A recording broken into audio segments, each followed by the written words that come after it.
વલસાડ તાલુકાના ભાગડાવાડા દાદિયા ફળિયામાં અંબામાતા મંદિરના ગ્રાઉન્ડમાં રમતા 4 વર્ષના બાળકને ફૂટબોલ અપાવવાની લોભામણી લાલચ આપી અપહરણ કરતા બેને સ્થાનિક લોકોએ ઝડપી પાડ્યા।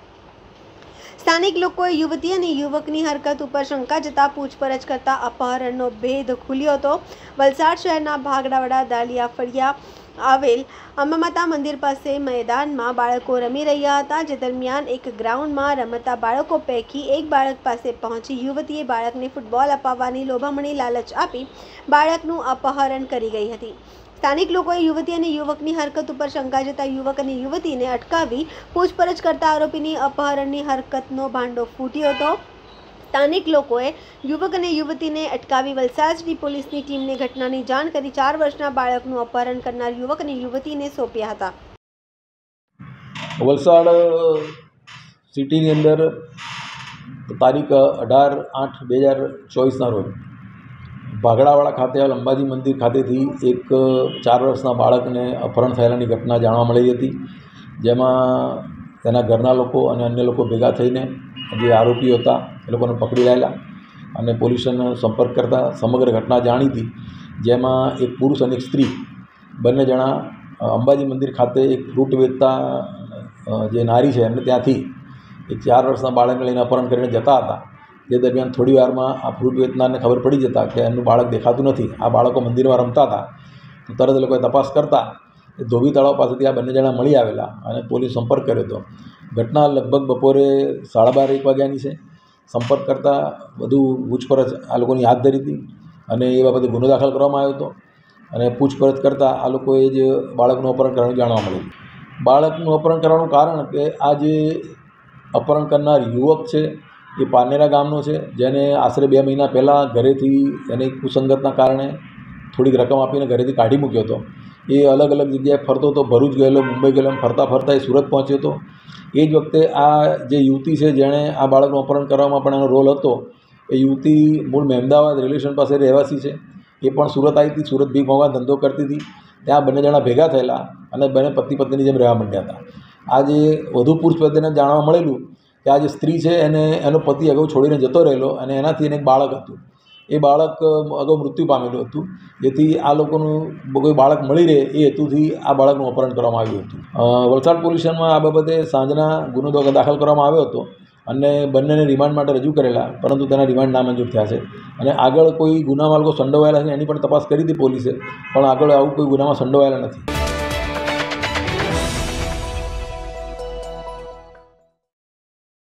વલસાડ આરપીએફ કેમ્પસમાં એક સબ ઇન્સ્પેક્ટરનું થયું મોત।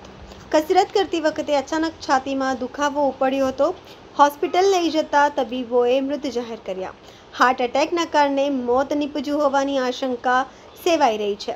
મૃતક સબ ઇન્સ્પેક્ટર ઈશ્વરસિંહ નાથુરામસિંહ મૂળ રાજસ્થાનના હનુમાનગઢના મહેરિયાના રહેવાસી હતા। ટ્રેનિંગ માટે વલસાડ આરપીએફ કેમ્પમાં આવ્યા હતા।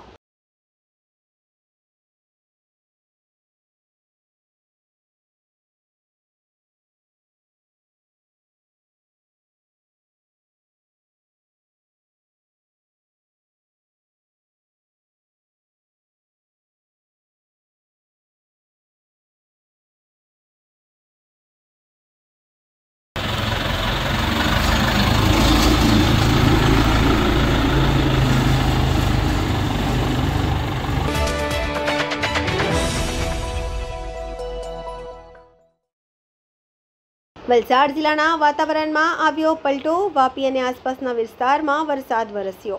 વાપીમાં ગાજવીજ સાથે ભારે વરસાદ વરસ્યો હતો। આકાશમાં કાળા ડિબાંગ વાદળો છવાયા હતા। વાતાવરણમાં ઠંડક પ્રસરી હતી। લોકોએ ગરમી અને બફારાથી અનુભવી હતી રાહત। હજુ પણ જિલ્લામાં ભારે વરસાદની આગાહી કરવામાં આવી છે।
વાપી જીઆઈડીસી વિસ્તારમાં એક સગીરના બાઇક સ્ટન્ટનો મામલો. જાહેર રસ્તા પર સૂતા બાઇક ચલાવતા એક સગીરનો વિડીયો વાયરલ થઈ રહ્યો છે.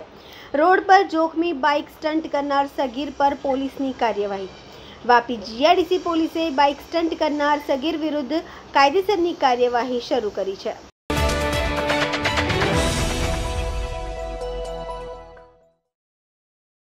ઉમરગામ નગરપાલિકા વિસ્તારમાં રમણીય સમુદ્ર કિનારે જિલ્લા તથા જિલ્લા બહારના અસંખ્ય પ્રવાસીઓ ફરવા આવતા હોય છે. આમ પણ આ સમુદ્ર કિનારાના વિકાસ માટે નગરપાલિકા વગેરે જેવી સંસ્થા સારો એવો ખર્ચ પણ કરે છે, પરંતુ આ સુંદર વિસ્તારની દેખરેખમાં નગરપાલિકા કેમ નજરઅંદાજ કરી રહી છે તે જણાઈ આવતું નથી.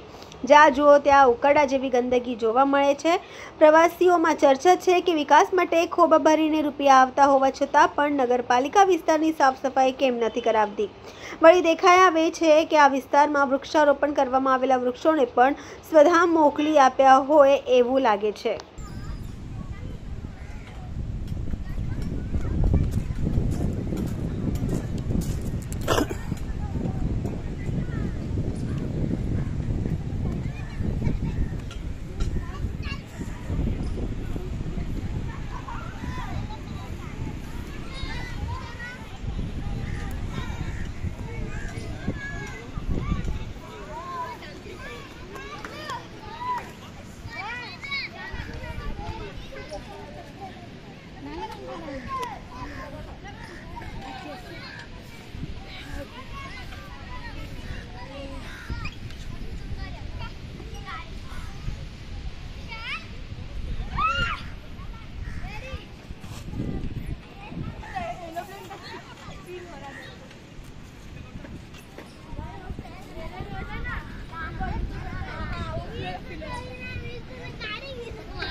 कचरा यहीं डालते हो?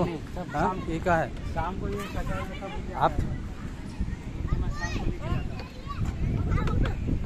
कचरा यहाँ डालना ठीक नहीं है, क्योंकि मेरा वो तो आप डाल रहे हो ना, धंधा कम हो जाता है। आप ही तो डाल रहे हो, अरे मैं सब खा लेता हूँ साहब, दिख रहा है, कम हो जाता है।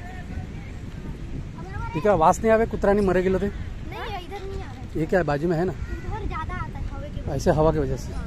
एक कुत्ता मरा हुआ है ना, हाँ। आप लोग यहाँ खेलने आए हो? हाँ। जी।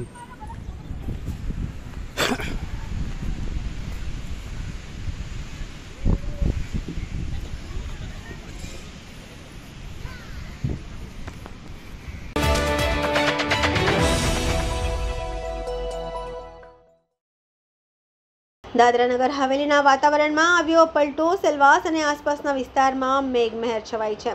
વાતાવરણમાં ઠંડક પ્રસરી હતી તો લોકો ગરમી અને બફારાથી રાહત અનુભવી હતી. 2 દિવસ સુધી દાદરા અને નગર હવેલીમાં ભારે વરસાદની આગાહી કરવામાં આવી છે.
बारिश का स्वागत कुछ यूं करते हैं, बीच पर थोड़ा चिल करते हैं, अनलिमिटेड एंटरटेनमेंट वाइब को पूरा फील करते हैं। चलो सब मिलके दमन चलते हैं।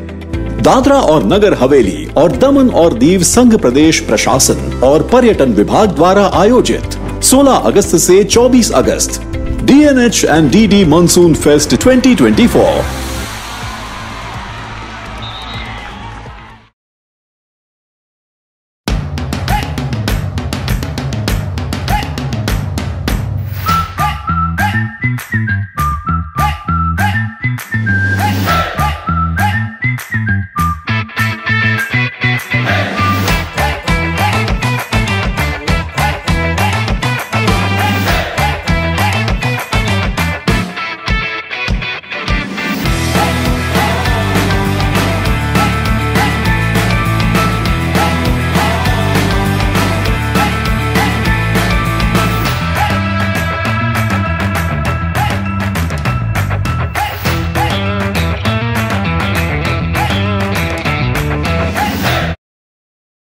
Super Tire, a lifestyle tire store.